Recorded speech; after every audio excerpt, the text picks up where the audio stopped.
Nous nous réjouissons à cause de vous devant notre Dieu. Dans 1 Thessaloniciens au chapitre 3 et du verset 9 à 10, il est dit « Quelle action de grâce, en effet, nous pouvons rendre à Dieu à votre sujet pour toute la joie que nous éprouvons à cause de vous devant notre Dieu. Nuit et jour, nous le prions avec une extrême ardeur de nous permettre de vous voir et de compléter ce qui manque à votre foi. » Alléluia.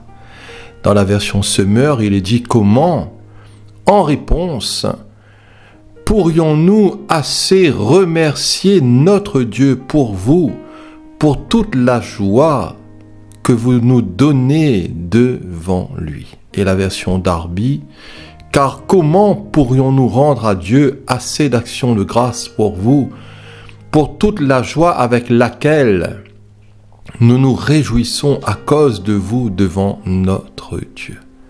Alors le sujet de la joie ici, qui est un sujet qui est étendu mais combien important dans la parole, et la joie dans une de ses définitions est quelque chose qui peut être vu et qui est quelque chose qui peut être vu comme un sentiment de plaisir, de bonheur intense, caractérisé par sa plénitude et sa durée limitée et éprouvé par quelqu'un dont une aspiration, éprouvé par quelqu'un dont un désir est satisfait ou en voie d'être satisfait ou en voie de l'être. C'est ressentir aussi une grande joie. On peut entendre aussi cette expression « être fou de joie ». Alors au-delà, je l'ai noté ici, d'un état émotionnel, la joie, c'est un fruit spirituel. Ce nom ici féminin, la joie, qui signifie joie, réjouissance, la joie reçue, venant de vous, la cause ou l'occasion, le sujet de la joie, de personnes aussi qui sont joyeuses, généralement traduit par joie, grande joie, sujet de joie. À ces chrétiens de Thessalonique, Paul leur avait déjà dit, au chapitre 2 et au verset 17, « Pour nous, frères, après avoir été quelque temps séparés de vous, de corps mais non de cœur, nous avons eu d'autant plus ardemment le vif désir de vous voir. Aussi voulions-nous aller vers vous, du moins moi Paul, une et même 2 fois, mais Satan nous en a empêchés. Qui est en effet, dira l'apôtre à ces Thessaloniciens, notre espérance ou notre joie ou notre couronne de gloire? N'est-ce pas vous aussi, dira-t-il, devant notre Seigneur Jésus, lors de son avènement? Oui, dira-t-il, vous êtes notre gloire et notre joie. Aux Philippiens, Paul leur dira, c'est pourquoi, mes bien-aimés, et très chers frères, vous qui êtes ma joie et ma couronne, demeurez ainsi fermes dans le Seigneur, mes bien-aimés. Le sujet de la joie. Le sujet de la joie qui est associé, bien sûr, aux bien-aimés du Seigneur, aux frères en Christ, aux sœurs en Christ, à tous les fidèles, à la communion aussi fraternelle, à la communion des saints.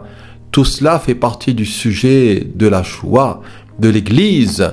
Mais cette joie et cette joie dans le Seigneur, voyez-vous, va bien au-delà et touche aussi à un ensemble de choses et touche aussi à une multitude de choses. Alors la joie, la vraie et véritable joie ne dépend pas des circonstances ou de ce que nous avons ou n'avons pas. Alors je le répète, la joie, la vraie joie et la véritable joie, celle qui nous vient d'en haut, celle qui nous vient du ciel, celle qui nous vient de Dieu, du Saint-Esprit, de l'Esprit de Jésus, ne dépend pas des circonstances, ne dépend pas de ce que nous avons quelque chose ou que nous n'avons pas, mais la joie, voyez-vous, avant tout, c'est quelque chose d'intérieur, c'est un bonheur qui nous est donné par la personne de Dieu, par la vie de l'Esprit, par le fruit de l'Esprit. Et dans Galates 5, verset 22, il est dit, mais le fruit de l'Esprit, c'est l'amour, la joie, la paix, la patience, la bonté, la bénignité, la fidélité, la douceur, la tempérance. La loi n'est pas contre ces choses. Alors c'est aussi l'œuvre et la mission de Christ de la communiquer.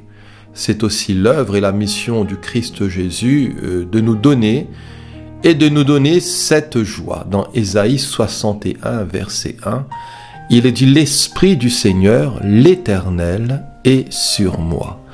Car l'Éternel m'a oint pour porter de bonnes nouvelles aux malheureux.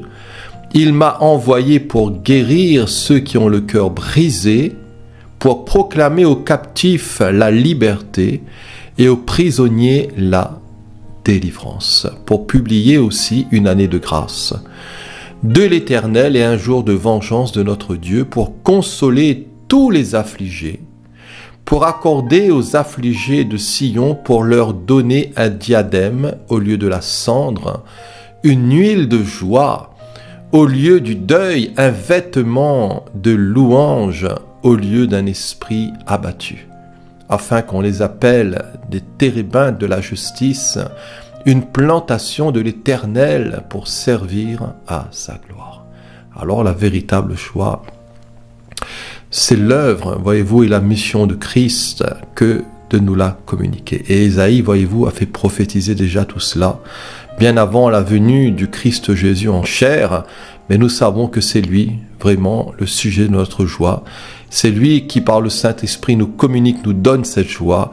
C'est lui qui sait penser nos plaies, qui colmate les brèches. C'est lui qui connaît nos douleurs, vos douleurs, tes douleurs, cher ami.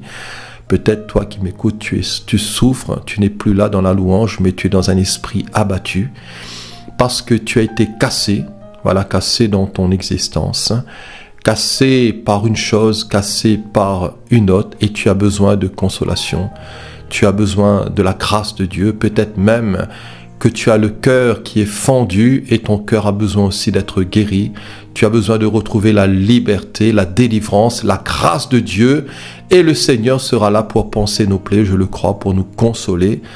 Voyez-vous, et qui mieux que lui a, voyez-vous, ce pouvoir, cette grâce, voyez-vous, que de nous prendre en charge, que de pouvoir nous libérer, nous consoler, à nous de venir à lui et de nous décharger sur lui de tous nos soucis, parce que lui-même prend soin de nous, il nous relèvera, et si notre tête est courbée, il nous délivrera, il nous donnera un esprit, un vêtement de louange, au lieu d'un esprit abattu, et tout cela à la gloire et à la gloire de notre Dieu. Alors la véritable joie est aussi associée à l'évangile. Et dans Luc 2, verset 8, il est dit qu'il y avait dans cette même contrée des bergers qui paissaient dans les champs les veilles de la nuit pour garder leurs troupeaux. Et voici un ange du Seigneur leur apparut, et la gloire du Seigneur resplendit autour d'eux.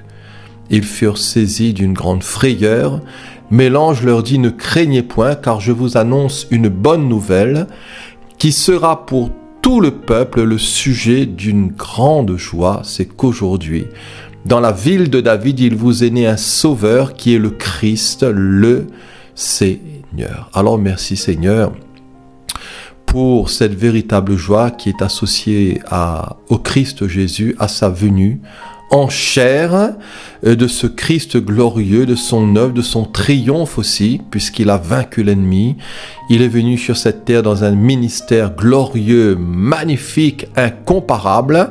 Et là, il a vaincu Satan, il a vaincu le monde, il a vaincu la mort, il a vaincu nos péchés au travers de sa mort et de sa résurrection. Et Christ, ressuscité des morts, ne meurt plus.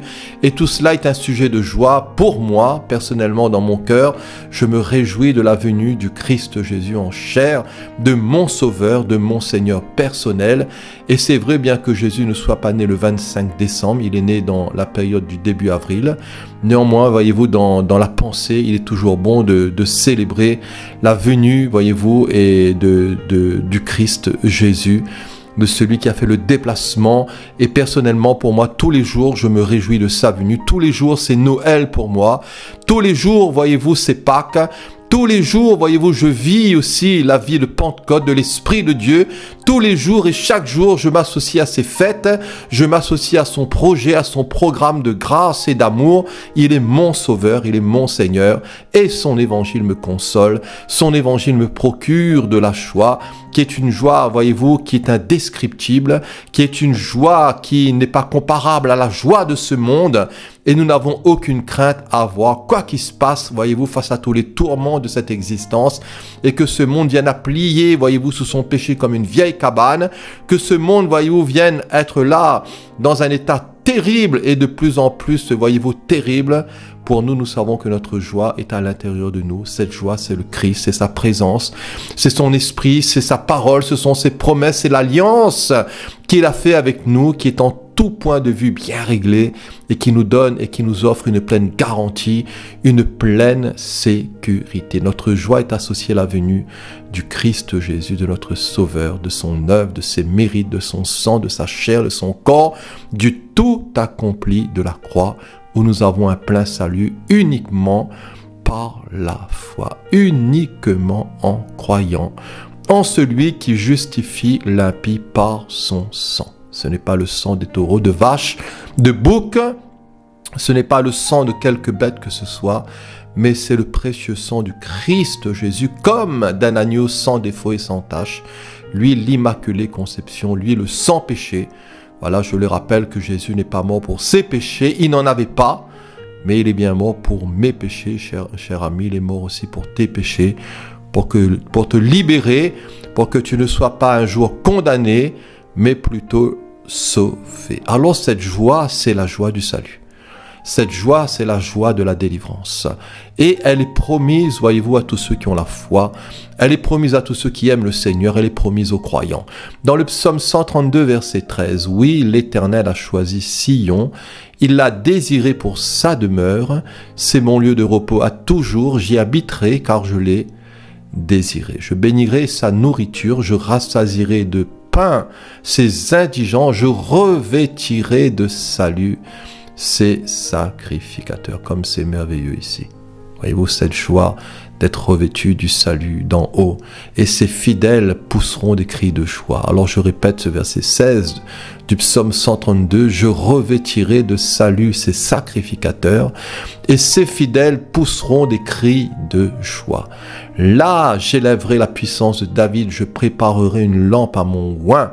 Je revêtirai aussi de honte ses ennemis, je les confondrai et sur lui brillera sa couronne. Je revêtirai ici de salut ses sacrificateurs. » Dans Apocalypse 1, verset 5, il est dit à celui qui nous aime, qui nous a délivrés de nos péchés par son sang et qui a fait de nous un royaume, des sacrificateurs pour Dieu son Père. À lui soit la gloire et la puissance au siècle des siècles. Nous sommes sacrificateurs du Très-Haut. Nous sommes gens de sa famille, gens de sa maison. Nous sommes co-héritiers de Christ, héritiers de Dieu, de Christ, du Seigneur. Nous faisons des fonctions de prêtres, voyez-vous, non pas de prêtres concernant certaines religions que nous pouvons connaître, mais vraiment dans l'esprit des sacrificateurs qui officient, qui sacrifient, voyez-vous, tout leur être, voyez-vous, l'esprit, l'âme et le corps, avec des fruits de louange à la gloire du Seigneur, pour son royaume, pour sa justice, et nous sommes revêtus de son sang, nos péchés ont été lavés, effacés, enlevés, et nous sommes dans la vie de Jésus, nous sommes recouverts de lui, de son ombre, de son esprit, et nous sommes là à son service. Nous sommes heureux de pouvoir être des sacrificateurs pour Dieu son Père, pour Dieu le Père du Christ, Jésus, notre Père, notre Seigneur, notre Dieu, et nous voulons nous prosterner parce qu'à lui soit la gloire, à lui soit la puissance, à lui soit la louange, à lui soit l'honneur, à lui soit le respect, à lui soit la crainte. Au siècle des siècles, toutes choses lui reviennent. Cette joie, c'est la joie du salut. Je ne sais pas, chers amis, mes frères et sœurs, si vraiment nous avons pleinement conscience du salut, de ce que Jésus a fait, de ce qu'il est, de son œuvre. Seigneur, ouvre nos yeux pour que nous puissions prendre conscience de toute cette transaction, de toute la puissance, de toute la valeur, de toute cette gloire de rachat que le Christ Jésus a opéré pour nous à la croix de Golgotha, où son sang nous a purifiés, rachetés, où il est mort en croix, où il a été aussi, voyez-vous, crucifié, enseveli, ressuscité, où il est vivant. Et tout cela nous offre une délivrance éternelle. Et tout cela est promis à tous ceux qui croient par la foi, à tous les croyants, qui s'unissent par la foi dans la mort, dans la résurrection du Christ Jésus, qui entre par lui parce qu'il est la porte. Et si quelqu'un entre par lui, il sera sauvé, il entrera, il sortira, et il trouvera aussi de verts pâturages. Entrons par la foi dans le royaume de Dieu, progressons dans le royaume des cieux, dans une vie, voyez-vous, de plus en plus profonde avec lui, de relations, de communion, d'écoute, de bonne disposition de cœur, de projets faits ensemble, voyez-vous, que nous puissions plonger nos racines en lui, être fondés, enracinés en lui, dans l'amour, dans la foi, dans l'esprit, pour que nous puissions, voyez-vous, de mieux en mieux contempler sa gloire, réaliser de mieux en mieux par l'esprit la révélation de son salut, la révélation du pardon, la révélation de la vie éternelle, la révélation de l'espérance de la gloire, la révélation de la résurrection, la révélation du monde à venir, la révélation, voyez-vous, du royaume de Dieu et du royaume des cieux, la révélation du festin des noces de l'agneau, la révélation de son règne qui vient, la révélation de l'éternité, la révélation, voyez-vous, de la puissance du siècle à venir. Alors Ésaïe dira dans son chapitre 12 et au verset 3, « Vous puiserez de l'eau, et vous puiserez de l'eau », ça me fait penser bien sûr ici à l'esprit, « vous puiserez de l'eau avec joie aux sources du salut. » Dans le Christ, c'est l'esprit. Christ donne l'esprit, Jésus-Christ nous donne l'esprit, et vous puiserez de l'eau avec joie aux sources du salut. Jésus a dit, si quelqu'un a soif, qu'il vienne à moi et qu'il boive. Celui qui croit en moi, des fleuves d'eau vive, voyez-vous, couleront de son sein. Ça ne sera pas un tout petit filet, mais le Seigneur va nous rassasier, le Seigneur va nous remplir de son Saint-Esprit, il va nous remplir des valeurs éternelles, il va nous remplir du fruit de l'Esprit qui est l'amour, la joie, la paix, la patience, la bonté, la bénité, la fidélité, la douceur, la maîtrise de soi, le bon caractère. Et tout cela, voyez-vous, va s'étendre en nous, tout cela va s'étendre dans notre être intérieur, tout cela va s'étendre dans notre esprit, et tout cela aura une portée éternelle, tout cela aura une valeur éternelle. Et voyez-vous, nous allons de mieux en mieux apprendre à connaître notre Dieu, à entrer dans une connaissance de plus en plus profonde, dans une relation de plus en plus intense et réelle. Et tout cela, voyez-vous, avec une vie de l'esprit de plus en plus manifestée, de plus en plus réelle, avec sa joie qui coule en nous comme des sources d'eau vive, les sources du salut.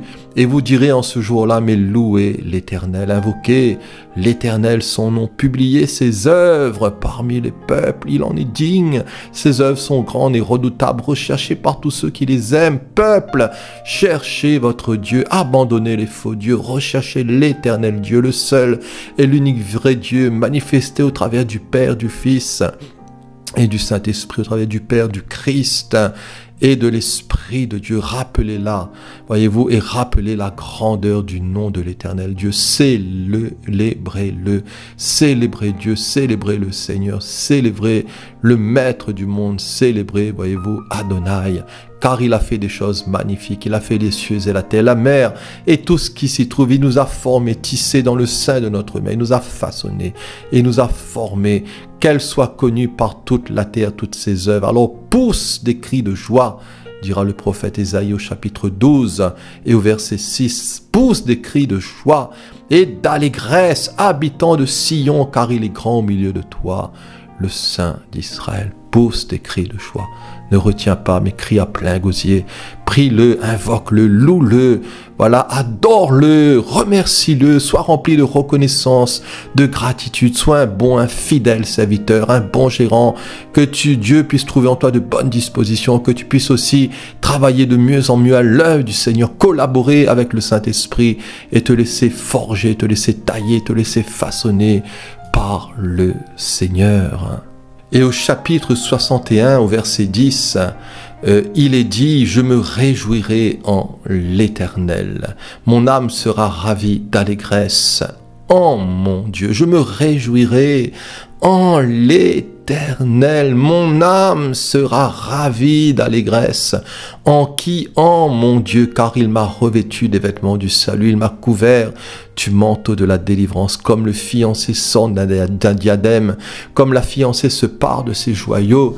Car comme la terre fait éclore son germe et comme un jardin fait pousser ses semences, ainsi le Seigneur l'Éternel fera germer le salut et la louange en présence de toutes les nations. Le Seigneur fera pousser tout cela.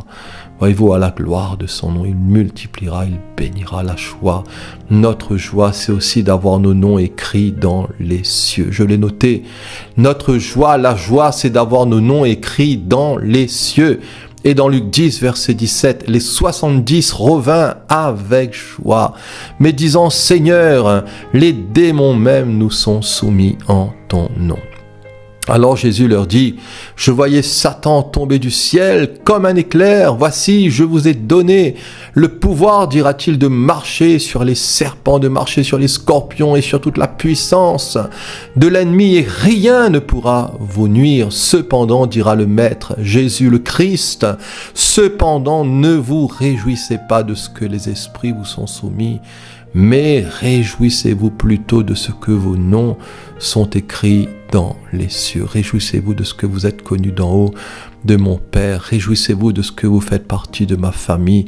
Réjouissez-vous de ce que vous avez été racheté à un grand prix. Glorifiez maintenant donc votre Dieu dans votre corps, dans votre esprit qui appartiennent à Dieu. Et réjouissez-vous non pas de ce que quelques démons seraient chassés ou expulsés ou de ce qu'ils vous seraient soumis. Merci Seigneur pour les délivrances, pour les victoires, pour les guérisons, pour les rétablissements de tous ces malheureux, voyez-vous, de tous ceux qui sont là, esclaves du diable, de tous ceux qui ont besoin de prendre un peu d'air et qui sont, voyez-vous, oppressés par l'ennemi. Et merci Seigneur, parce que Dieu agit par son esprit et Dieu peut se servir des uns et des autres, voyez-vous, pour accomplir son œuvre dans ce sens. Mais Jésus a dit cependant, ne vous réjouissez pas de ce que les esprits vous sont soumis, mais réjouissez-vous de ce que vos noms sont écrits dans les cieux. Alors les motifs de la joie, les motifs de notre joie viennent de lui, vient de Dieu. Il en est l'auteur, le Seigneur en est la source. Il est l'origine de notre joie et tout cela, c'est notre Dieu.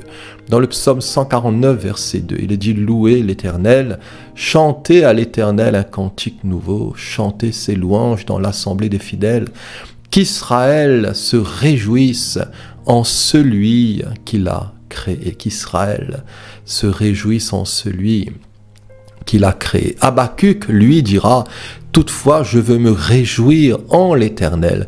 Je veux me réjouir dans le Dieu de mon salut. L'Éternel, le Seigneur, est ma force. Il rend mes pieds semblables à ceux des biches. Il me fait marcher sur mes lieux élevés. » Cette joie aussi nous est donnée. Et cette joie, elle est gratuite. Et elle nous est donnée en plénitude par la présence de Dieu. Dans le psaume 16, verset 11, il est dit « Tu me feras connaître le sentier de la vie. Il y a d'abondantes joies devant ta face et des délices éternelles à ta droite. » Tout cela est lié à la vie, au sentier de la vie qui est Christ. Jésus est le chemin, la vérité et la vie. Celui qui a le Fils, il a la vie.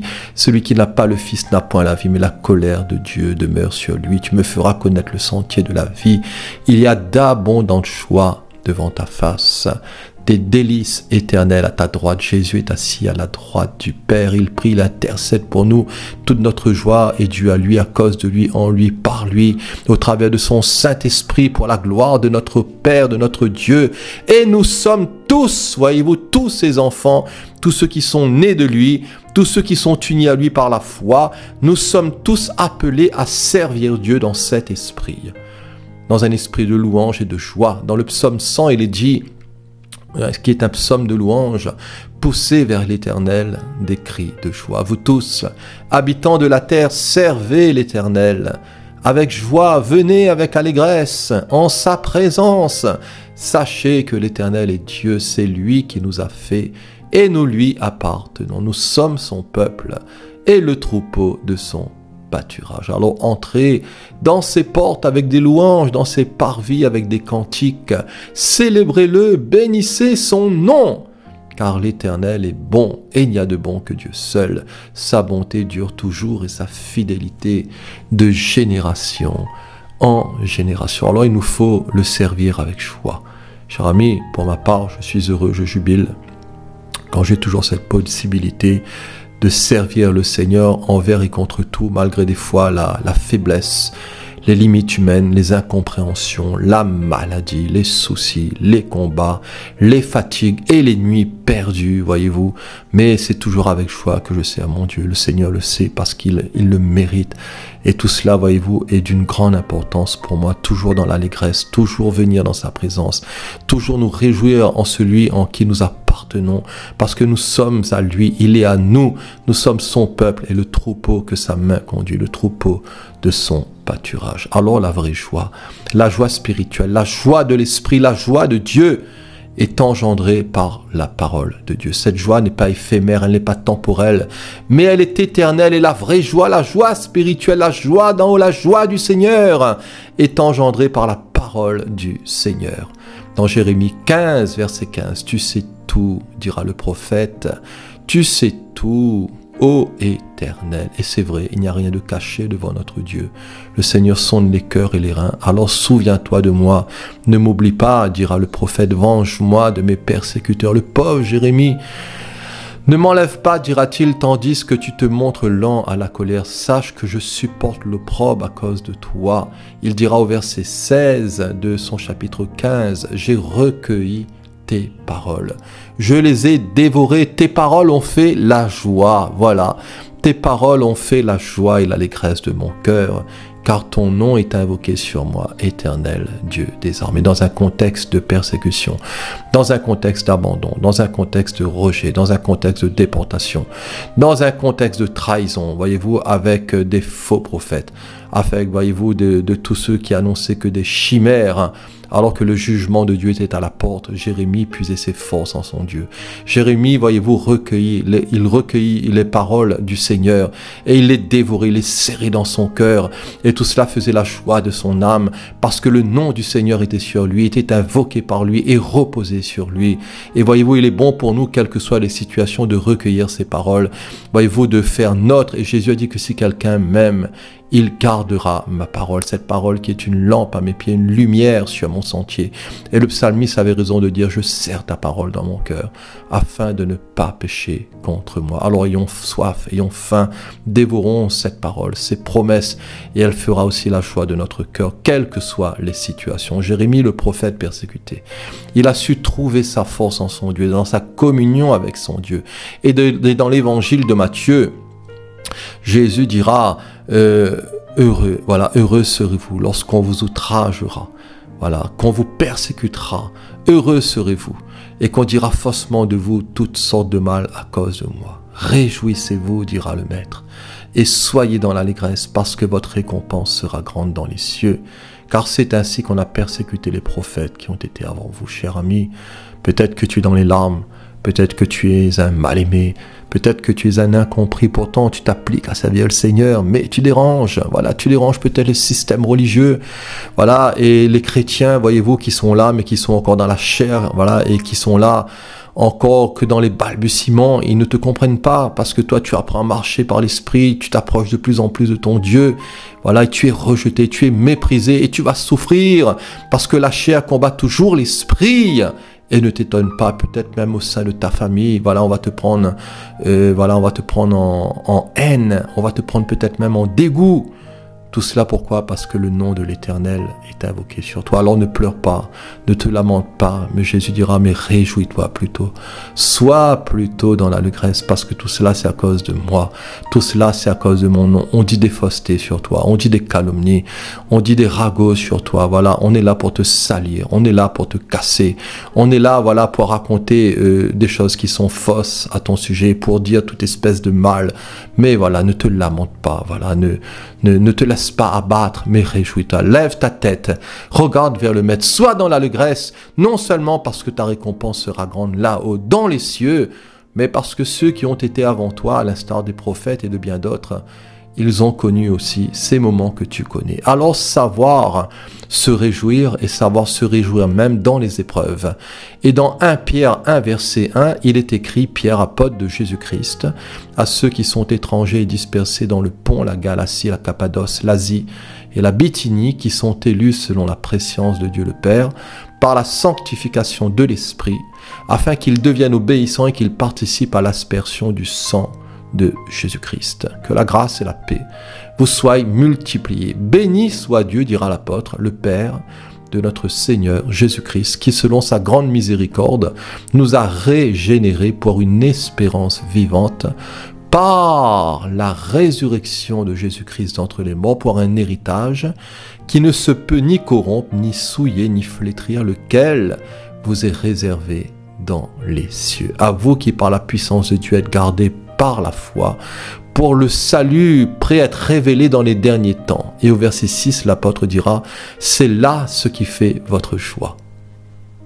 Quoique maintenant, puisqu'il le faut, vous soyez attristés pour un peu de temps par diverses épreuves, afin que l'épreuve de votre foi, plus précieuse que l'or périssable, qui cependant est éprouvée par le feu, et pour résultat la louange, la gloire et l'honneur, lorsque Jésus-Christ apparaîtra, lui que vous aimez, sans l'avoir vu, en qui vous croyez sans le voir encore, vous réjouissant, dira l'apôtre, d'une joie ineffable et glorieuse, parce que vous obtiendrez le salut de vos âmes pour prix de votre foi. Alors oui, nous nous réjouissons déjà par avance, par anticipation.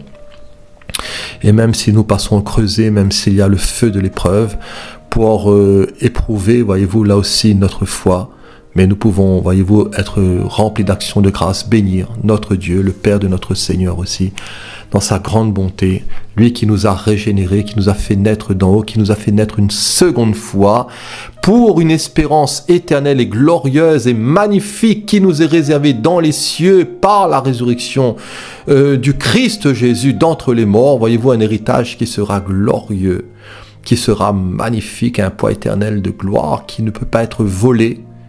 Voilà, nous entendons dans les informations, je crois que c'est au Louvre, tout ce vol de bijoux. Voilà, mais dans le ciel, voyez-vous, nous avons un héritage qui ne peut pas être corrompu, où là, les voleurs n'ont point accès, qui ne peut pas se corrompre, ni se souiller, ni se flétrir, lequel vous est réservé non pas sur la terre, et voyez-vous, mais dans les cieux. Et si certaines sectes, leur espérance sont sur cette terre, notre espérance à nous est dans les cieux, d'où nous attendons aussi le retour de notre Seigneur Jésus-Christ. Nous sommes gardés par la foi, pour la foi, dans la foi, pour ce salut qui est prêt à être révélé. Et nous savons que Jésus est venu, le Christ, mais que bientôt nous le verrons face à face lors de son avènement. Alors nous connaîtrons comme nous avons été connus, et il y aura une pleine révélation, et nous serons dans une joie indescriptible, dans une joie éternelle. Et voyez-vous, malgré les quelques difficultés, les quelques plaies, les quelques bobos que nous pouvons avoir sur cette terre, prenons courage. Voilà, cher ami, ne te laisse pas abattre. Voilà, ne te laisse pas démonter, comme dira un pasteur. Ne te laisse pas vaincre par le mal, mais surmonte le mal par le bien. Voilà, sois ferme dans ta foi, sois inébranlable, et tout cela aura pour résultat la louange, la gloire et l'honneur lorsque Jésus apparaîtra. Jésus revient, Jésus-Christ revient bientôt, il est à la porte, cher ami, je le crois. Je crois que son avènement est proche, je crois que sa venue est aussi certaine que celle de l'Europe pour nous qui l'aimons sans l'avoir vu. Voilà, nous marchons par la foi, nous l'aimons dans la foi. Mais nous savons que tout cela est vrai, nous savons que sa parole est vraie. Nous savons qu'il ne peut mentir, qu'il n'est pas un homme pour mentir. Et nous devons croire en ses promesses et nous réjouir en lui d'une joie ineffable et glorieuse. Parce que vous obtiendrez le salut de vos âmes pour prix de votre foi. Par votre persévérance, dira le Maître, vous sauverez vos âmes. Alors il nous faut persévérer dans la foi, dans l'enseignement des apôtres, dans la fraction du pain, dans la communion fraternelle et aussi dans les prières. Alors par la foi, nous attendons. Et par la foi, nous attendons aussi le retour du Maître. Et Pierre, toujours, dira dans sa première épître, au chapitre 4 et au verset 12, « Bien-aimés, ne soyez pas surpris, comme d'une chose étrange qui vous arrive, de la fournaise qui est au milieu de vous pour vous éprouver, mais réjouissez-vous au contraire, dira-t-il, de la part que vous avez aux souffrances de Christ, afin que vous soyez aussi dans la joie. Voilà, afin que vous soyez aussi dans la joie et dans l'allégresse, lorsque sa gloire apparaîtra. Seigneur, alléluia. Maranatha, Seigneur, viens, nous voulons déjà nous réjouir. Nous avons déjà, Seigneur, un pied dans le ciel. Nous sommes déjà assis avec toi, Seigneur, dans les lieux célestes par la foi. Et nous sommes, Seigneur, déjà dans une certaine jubilation. Et nous serons, voyez-vous, dans cet apogée de joie et d'allégresse lorsque tu seras manifesté, révélé, et lorsque ta gloire apparaîtra. paraîtra. Viens, Seigneur. Que l'Esprit et l'épouse disent, viens, viens, Seigneur Jésus, Maranatha. Alors, au sein des luttes et des combats, au sein des difficultés, le Seigneur a le pouvoir de nous affermir. Au sein des luttes et des combats, le Seigneur a le pouvoir de nous garder aussi jusqu'au bout. Et Jude dira, or à celui qui peut vous préserver de toute chute et vous faire paraître devant sa gloire irrépréhensible et dans l'allégresse. À Dieu seul, notre Sauveur. Voilà, à Dieu seul, notre Sauveur. C'est Jésus-Christ le Sauveur, mais Jésus-Christ est Dieu, Christ est Dieu. Mais à Dieu seul ici, notre Sauveur, par Jésus-Christ, notre Seigneur, soit la gloire, la majesté, la force, la puissance, dès avant tous les temps, et maintenant, et dans tous les siècles. Seigneur, alléluia.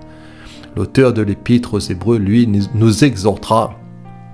Et l'auteur de l'Épître aux Hébreux nous exhortera en ces termes en disant « N'abandonnez donc pas votre assurance, à laquelle est attachée une grande rémunération, car vous avez besoin de persévérance, afin qu'après avoir accompli la volonté de Dieu, vous obteniez ce qui vous est promis. » Alors encore un peu de temps, un tout petit peu de temps, nous dit une autre version, « Celui qui doit venir viendra, et il ne tardera pas. » Voilà, il ne tardera pas. Et mon juste vivra par la foi.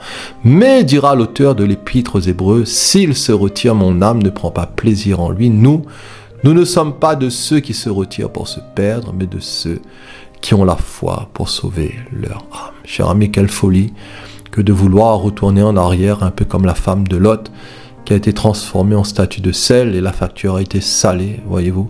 Et malheureusement, combien qui retournent dans ce monde, combien qui retournent, comme dira l'apôtre, dans le vomi, comme, voyez-vous, une truie qui se roule à nouveau dans la boue, et que le Seigneur nous aide, voilà, à persévérer avec lui, à désirer son retour, à être dans cette attente, à être dans ce désir toujours de sanctification, d'édification, de progrès dans la foi, dans la piété, dans l'obéissance de la foi, dans l'écoute de sa parole.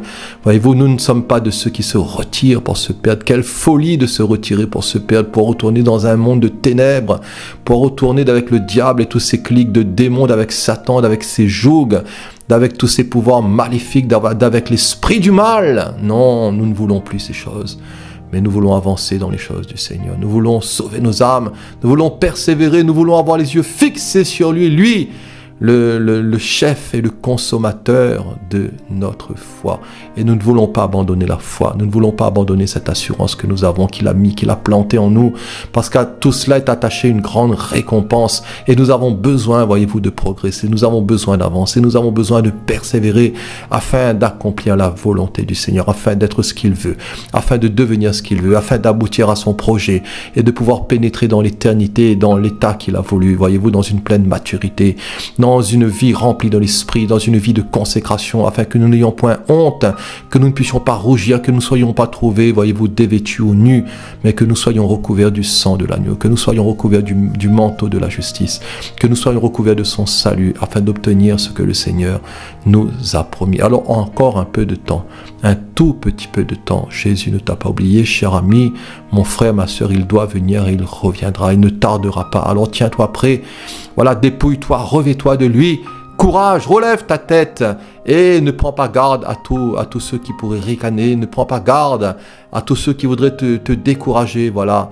Tiens-toi à l'écart de toute cette mentalité et va plutôt vers ceux qui sont animés d'un autre état d'esprit, vers tous ceux qui sont animés de foi, vers tous ceux qui vont te tirer vers le haut, vers tous ceux qui vont t'aider à mieux connaître le Seigneur, et fortifie-toi avec eux dans la foi, dans la communion fraternelle, et tu te réjouiras dans le Seigneur. L'apôtre Paul, lui, il n'a jamais abandonné. Et pourtant, voyez-vous, il a passé par bien des difficultés. Il n'a jamais abandonné son assurance. Et il a su finir son existence terrestre dans la joie. Paul n'a jamais abandonné son assurance. Et il a su finir son existence terrestre dans la joie. Et il dira en Acte 20, verset 22. Et maintenant, voici, lié par l'Esprit, je vais à Jérusalem, ne sachant pas ce qui m'y arrivera. Seulement, dira l'apôtre, de ville en ville, l'Esprit Saint m'avertit que des liens et des tribulations m'attendent, mais, dira-t-il, je ne fais pour moi-même aucun cas de ma vie comme si elle m'était précieuse, pourvu que j'accomplisse ma course avec joie. Voilà ce que dira l'apôtre et le ministère que j'ai reçu du Seigneur, d'annoncer la bonne nouvelle de la grâce de Dieu. Paul, pour lui-même, ne faisait aucun compte de sa vie. Voilà, son désir, c'est de servir le Christ, là où le Christ l'a envoyé, malgré les luttes, les coups, malgré les combats, les liens, les chaînes, mais il ne s'attardait pas sur lui-même. L'Esprit Saint l'avertissait des tribulations qui l'attendaient, mais il était rempli de foi, de l'Esprit de Dieu, il était à l'écoute du Seigneur, il était rempli de joie, de ce fruit de l'Esprit, et il accomplissait son ministère dans la joie et le ministère que le Seigneur lui avait donné, d'annoncer quoi? La bonne nouvelle de la grâce de Dieu, qui est Christ, qui est l'œuvre et la venue du Messie, du Machar en chair du Christ Jésus. Alors Paul savait vivre, et il vivait dans l'espoir de la gloire, et dans Romains 5, verset 1, il dira, « Étant donc justifiés par la foi, nous avons la paix avec Dieu, par notre Seigneur Jésus-Christ, à qui nous devons d'avoir eu par la foi accès à cette grâce, dans laquelle nous demeurons fermes et nous nous glorifions dans l'espérance de la gloire de Dieu. Bien plus, dira-t-il, nous nous glorifions même des afflictions, sachant que l'affliction produit la persévérance la victoire dans l'épreuve, et cette victoire l'espérance. Or, l'espérance, dira-t-il, ne trompe point, parce que l'amour de Dieu est répandu dans nos cœurs par le Saint-Esprit qui nous a été donné. Alors nous nous glorifions même dans l'espérance, dira-t-il, de la gloire de Dieu au sein des afflictions. Alors par la foi nous pouvons aussi, et par la foi nous devons aussi nous réjouir et apprendre à nous réjouir en lui. Alors c'est vrai que tout cela n'est pas facile, mais Jésus a vaincu le monde, et Jésus dira que vous aurez des tribulations dans le monde. Mais prenez courage, j'ai vaincu le monde. Je l'ai vaincu. Nous ne servons pas Dieu en vain, et Dieu n'est pas injuste. Voilà, Dieu ne nous oublie pas. Il n'est pas là pour oublier votre travail. Et l'amour que vous avez montré pour son nom, nous dit la Bible, ayant rendu et rendant encore des services aux saints. Alors nous désirons, dira l'auteur de l'Épître aux Hébreux, que chacun de vous montre le même zèle pour conserver jusqu'à la fin une pleine espérance, en sorte que vous ne vous relâchiez point et que vous imitiez ceux qui par la foi et la persévérance héritent des promesses. Nous ne servons pas Dieu en vain. Et la joie entre aussi dans le cadre de la récompense finale. Je le répète, nous ne servons pas Dieu dans le vide ou en vain. Dieu n'oublie pas. Et la joie entre aussi dans le cadre de la récompense finale. Dans Matthieu 25, verset 14, il en sera comme d'un homme qui, partant pour un voyage, appela ses serviteurs et leur remit ses biens. Il donna 5 talents à l'un, 2 à l'autre, et 1 au troisième, à chacun selon sa capacité. Et il partit. Aussitôt, celui qui avait reçu les 5 talents s'en alla, les fit valoir, et il gagna 5 autres talents. De même, celui qui avait reçu les 2 talents gagna 2 autres. Celui qui n'en avait reçu qu'un alla faire un creux dans la terre, un trou dans la terre, et cacha l'argent de son maître. Longtemps après, le maître de ses serviteurs revint et leur fit rendre compte. Celui qui avait reçu les 5 talents s'approcha en apportant 5 autres talents, et il dit, « Mais Seigneur, tu m'as remis 5 talents, voici, j'en ai gagné 5 autres. » Son maître lui dit, « Mais c'est bien, bon et fidèle serviteur.